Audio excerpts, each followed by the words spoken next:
The epilogue. Flash forward several years. Nurse Chamberlain is a different woman than she was before she cared for the mysterious patient who liked to be called Uncle John. The impact of that encounter has become more pronounced each and every Christmas. This particular year, Nurse Chamberlain has had a busy holiday season. She's been in charge of the regional hospital Christmas pageant, which she has written, produced, directed, and choreographed. She's enlisted the talents of the local high school band and chorus, the choirs of 2 neighboring churches, and a group of harmonizing homeless guys looking for a record deal. Constance has been amazed how many songs she's discovered in her heart since she met her all-time favorite patient.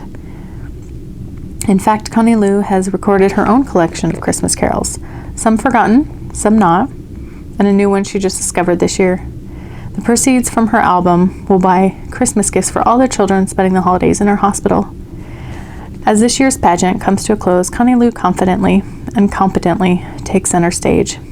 She's wearing her crisp white nurse's uniform, with red trim and fuzzy red and white Santa cap. She carries a sleigh bell, which she shakes to get everyone's attention. I just want to thank everyone who has made this year's program the best ever.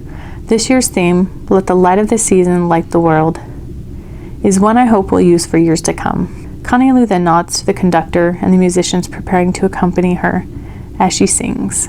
He did not come in glory when he first came to earth, and most of the world ignored his humbled birth. But the heavens were singing in celestial harmonies, and the star guided some souls to their knees, with those ears to hear and eyes to see. The miracles followed, but the skeptics believed. They were lies spread by those who'd been deceived. With their appetite for power, they mocked every word he said, while the ones truly hungering were fed. Those who hungered after righteousness were fed.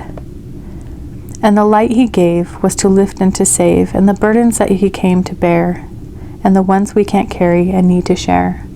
I give thanks for his sweetness, I have faith in his power, and I know he'll strive with me every hour, for he suffered in darkness, kneeling in Gethsemane.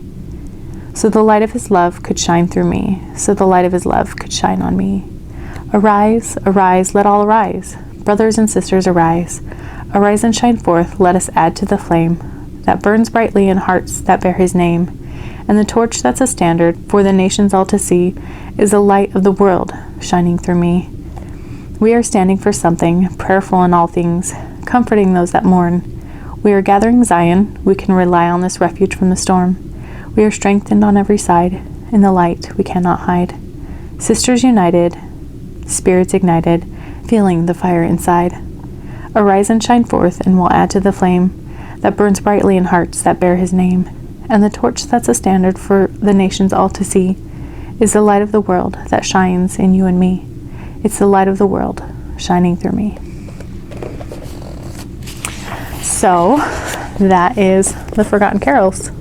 I appreciate you guys if you have watched through all of this. There are 10 chapters. I broke it up into 12 different days, which of course, if you just want to watch all of them in one go, you can certainly do that, or probably have if you've gotten to this epilogue portion. Sorry I didn't sing the 2 songs that were not on the CD that I have. I don't know the tune, and after all that reading, I don't think you want me singing it. Anyway, I really appreciate this. The ornaments, while a little bit rudimentary, I had fun making them and collecting them. Some of those were made custom for me on Etsy by the description from the book, and eBay, like for the old Handel's Messiah pen and other stuff that I made myself. So it's just really fun representation. And the corsage, I wanted to say, the dried flower corsage, that's actually a corsage that my grandpa gave my grandma when they went on a date, because my grandma has flower allergies.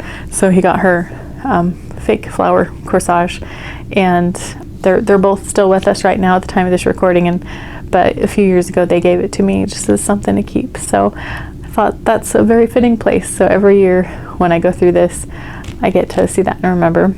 So anyway, thank you so much for joining me. Please feel free to subscribe and share this. Like I would love for other families to be able to enjoy this and make it a tradition if you want. I am certainly, I'm not going to monetize this. This is not my work. I appreciate the hard work of those that have put so much effort into it. So it is by Michael McLean, the music, all that. I'll try to link down to where you can get the book and all that. I have the piano music. Not that I play the piano, but optimism. There's also music actually in the back here for the different carols. So I would love to know, have you guys heard this before? What did you think of this story? And ultimately, I want to wish you a Merry Christmas and hope to see you around soon. Bye.